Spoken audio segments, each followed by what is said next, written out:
علم یہ اللہ کی صفت ہے،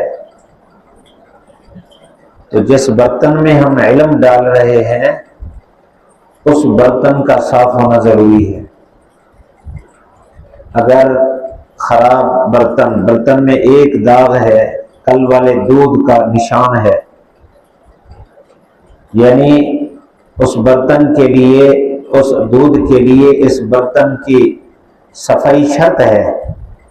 اگر صاف نہیں ہوگا تو جتنا بھی دودھ ڈالیں گے سارا کا سارا بیکار ہے۔ اللہ تعالیٰ نے قرآن مجید میں فرمایا لَقَدْ مَنَّ اللَّهُ عَلَى الْمُؤْمِنِينَ إِذْ بَعَثَ فِيهِمْ رَسُولًا مِّنْ أَنفُسِهِمْ يَتْلُو عَلَيْهِمْ آيَاتِهِ وَيُزَكِّيهِمْ وَيُعَلِّمُهُمُ الْكِتَابَ وَالْحِكْمَةَ۔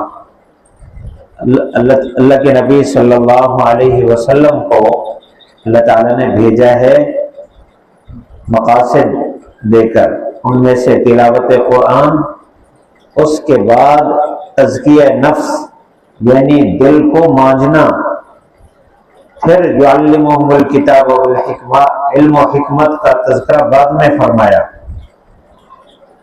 مفسرین فرماتے ہیں یہاں ترتیب بتائی گئی ہے کہ برتن صاف ہوگا، اس میں جو علم ڈلے گا، علم آئے گا، وہ علم نفع مند ہوگا۔